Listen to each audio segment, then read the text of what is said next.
Bonjour à tous. Alors, le sutra donc numéro 1 du deuxième chapitre des Yoga Sutras de Patanjali. Je vous montre le livre qu'a traduit mon professeur, donc les Yoga Sutras de Patanjali, Miroir de soi, Bernard Bouanchot, des éditions Agamat. Tapaha svadhyaya ishvara pranidhana nikriya yoga. Restez là, restez là. On va faire ça un peu plus... voilà, on va essayer de comprendre tout ça. Donc, la 16, j'en ai déjà parlé dans une première vidéo. Ok, on passe à l'étude de soi. En ce qui me concerne, ça a dû commencer il y a une dizaine d'années. Ouais, non, il y a 12 ans, exactement. J'étais en train de faire mes études pour devenir hôtesse de l'air.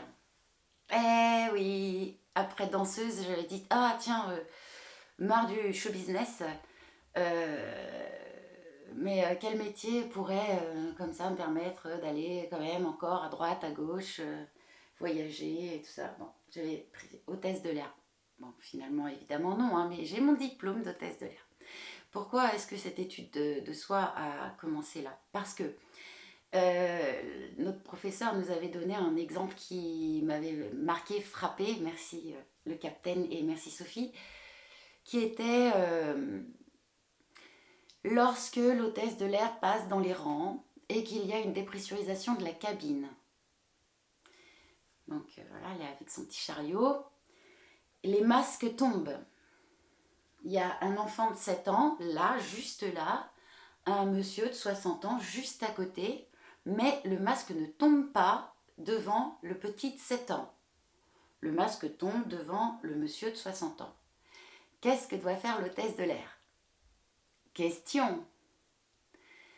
Alors évidemment, on répond tous, on prend le masque de la personne de 60 ans et on met le masque sur la tronche du petit. Mauvaise réponse. Mauvaise réponse, le masque on se le met à soi, sur soi. L'altruisme, ça commence par l'égoïsme. Et moi je me suis rendu compte qu'en fait, en effet, j'avais un ego qui était pas assez solide. Pas assez... j'étais tout le temps en besoin de reconnaissance. Mais tout le temps, ça dure encore, hein. C'est pas fini cette histoire.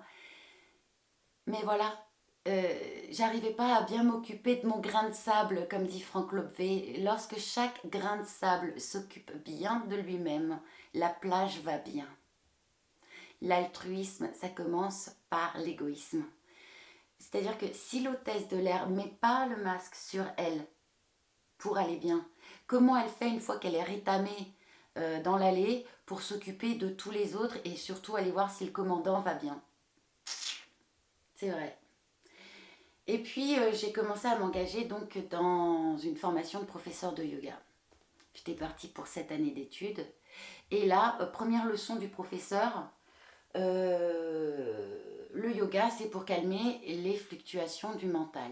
Ah oui, ça j'en avais bien besoin parce que c'était comme un hamster dans une roue, à fond les gamelles là-dedans.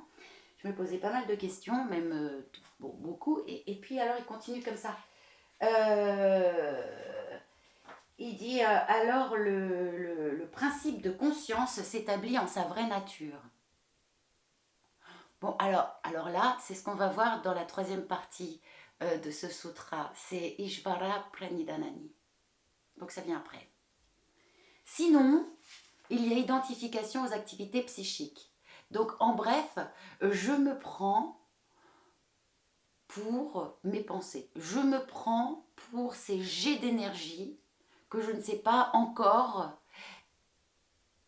je ne sais pas encore comment faire pour que mes pensées soient le moins teintées possible de mes croyances et qu'elles soient la plus belle expression en fait de qui je suis, de mon espace profond. Ça va jusque-là? Bref, attends, il continue, attends, c'est pas fini. Donc s'il y a identification aux activités psychiques, mais quelles sont mes activités psychiques? Et là, il nous dit, productrices de souffrance ou non, les activités psychiques sont de 5 sortes. Ok? La saisie mentale. Ok? Donc j'ai 5 sens, je perçois donc le monde à partir de mes sens. super, jusque-là, tout va bien. L'erreur. Et là, j'ai bugué. Le mental fait l'erreur.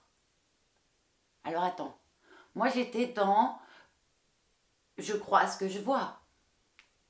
Et là d'un coup, le prof, il me dit, bah non, en fait, tu ne peux voir que ce que tu crois. Ah, mais alors je crois à quoi, moi?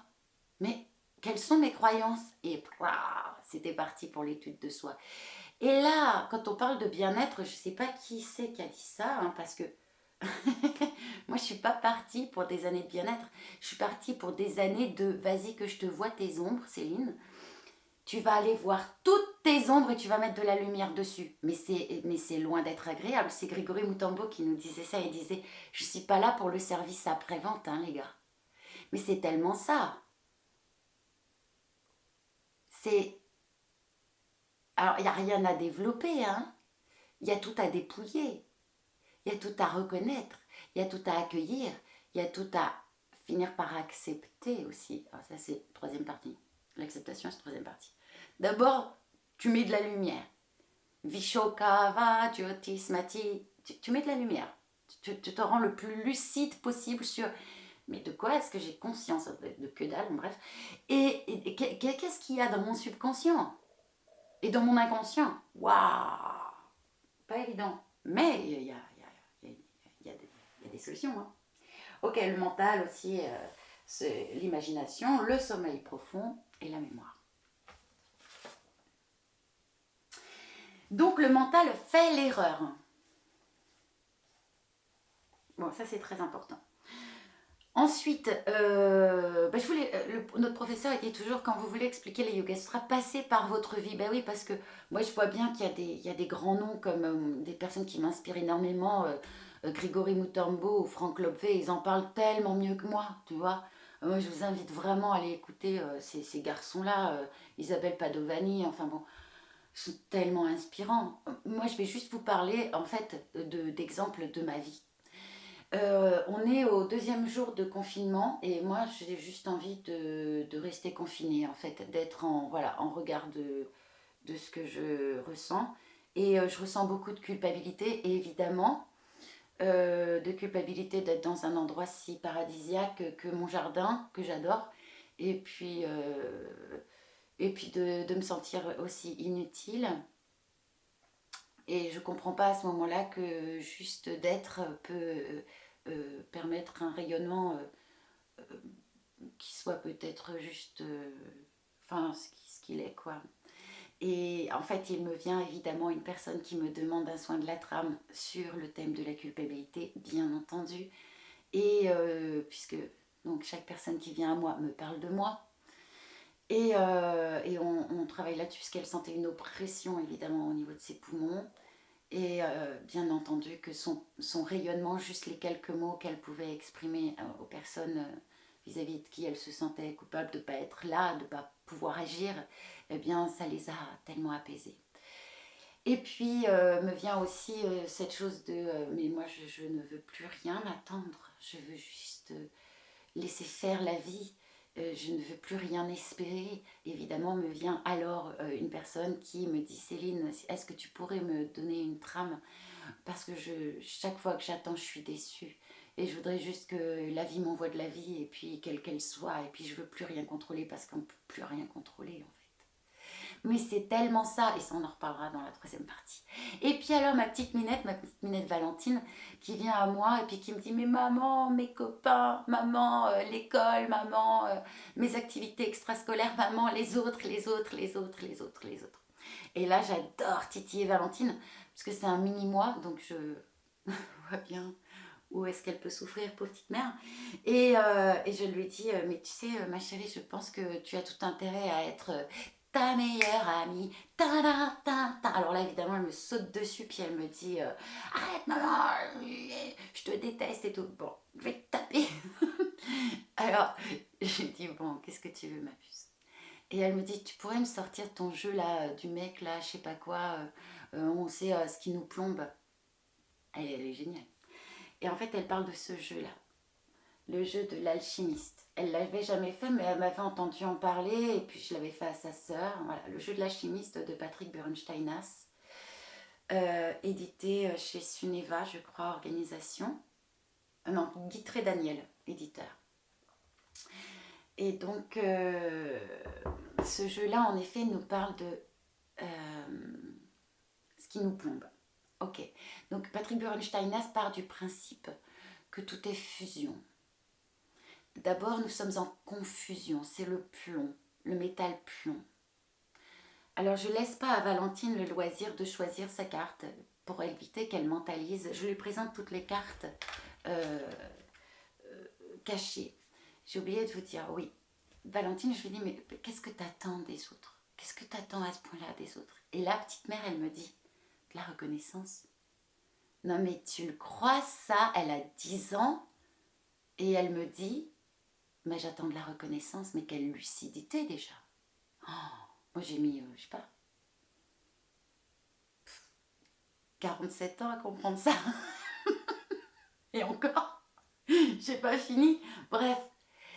Ah oui, oui, oui, d'abord, je lui fais tirer une carte au hasard, c'est la carte cadeau. Vas-y, mets ta main dedans. Et évidemment, qu'est-ce qu'elle tire? Elle tire perfusion. La perfusion, c'est donc normalement le deuxième paquet de cartes. Après la confusion, la perfusion, ce qui nous éteint. En fait, on se perfuse quoi pour s'éteindre? C'est le métal éteint. Et donc, toutes les choses dont vous ne pouvez vous passer assombrissent votre vie. Allumez-vous.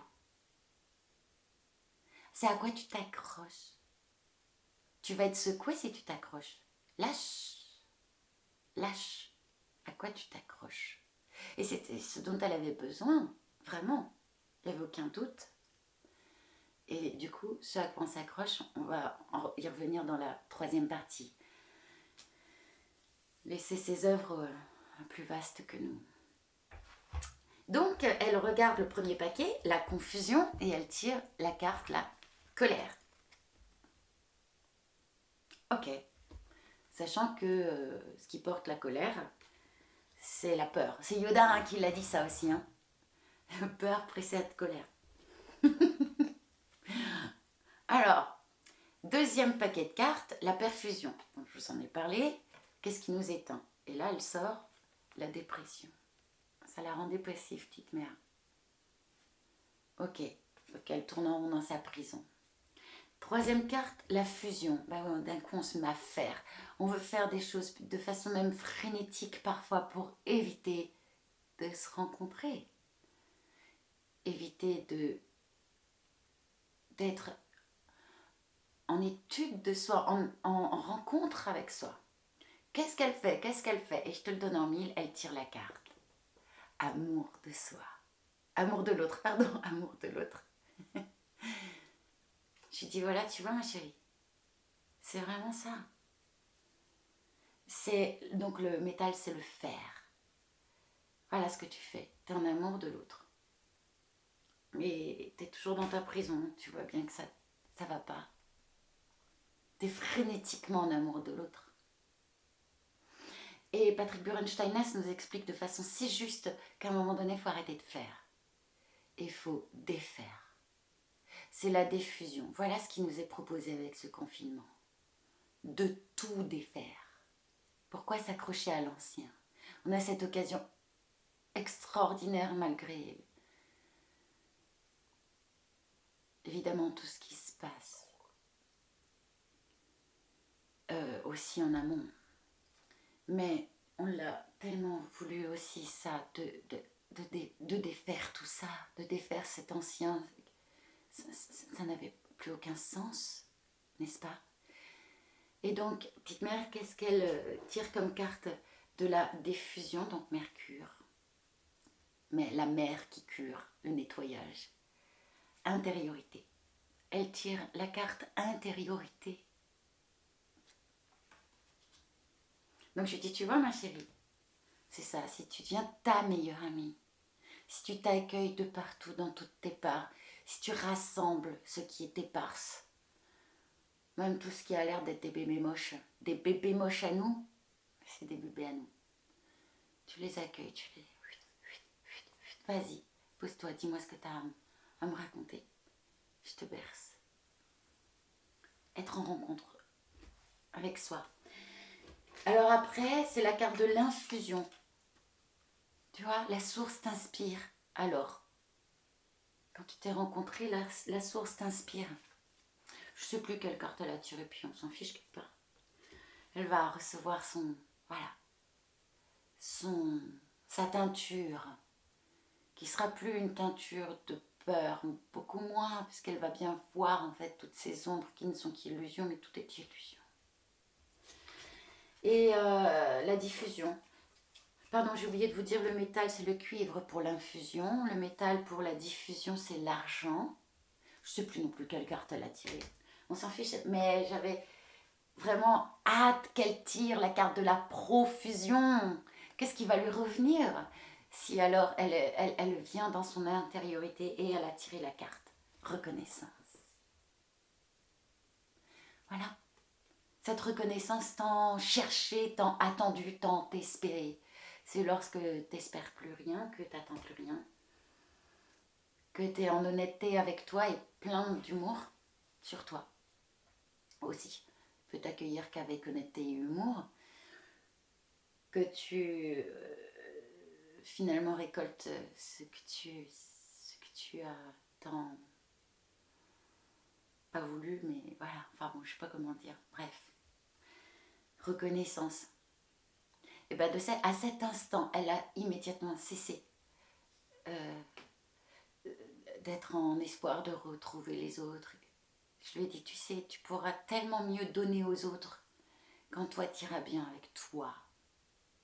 Parce que tu te seras accueillie. Belle, moche, bien, pas bien, je sais pas, tous les termes qu'on met. De toute façon,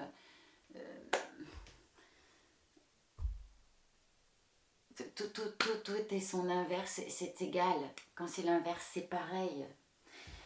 Et Franck Lobvé nous donne une solution extraordinaire. J'ai juste envie quand même de vous en parler.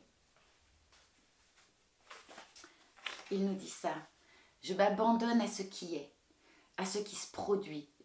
Je me remets dans les bras de la vie. Je me concentre sur l'individu et sur l'intérieur. Je retourne chez moi. Je range ma maison. Je range mon cerveau. Je fais du tri. Je jette. Je nettoie. Je vais dans les coins dans lesquels je ne vais pas d'habitude. Dans la maison et dans la tête. Alors forcément, au début, quand on fait un grand nettoyage comme ça, le nettoyage de printemps, mais vous voyez bien comment c'est waouh, c'est pas agréable. Enfin moi, quand on me parle de bien-être, je me dis non, le bien-être, il viendra après, quand on sera des papillons. Mais pour l'instant, c'est la chenille qui comprend qu'elle va dans son cocon et elle a juste l'impression de mourir. Et c'est ce qui va se passer, elle va mourir à l'ancien. Et elle doit accepter de lâcher complètement. Qu'est-ce que j'avais noté aussi? Que tout est soutenu par son contraire, oui, on en a parlé. C'est le dépouillement même. C'est le dépouillement même. Bah alors du coup, on va en parler dans la 3e vidéo. Parler de ce dépouillement même, cet effondrement salutaire. J'en ai parlé déjà dans une vidéo précédente qui m'a valu beaucoup d'émotions parce que évidemment je parlais aussi d'un effondrement que j'avais vécu avec le décès de maman, le décès de papa a suivi, et j'ai été prise dans les bras de l'amour pur. À ce moment-là, quand tes genoux à terre,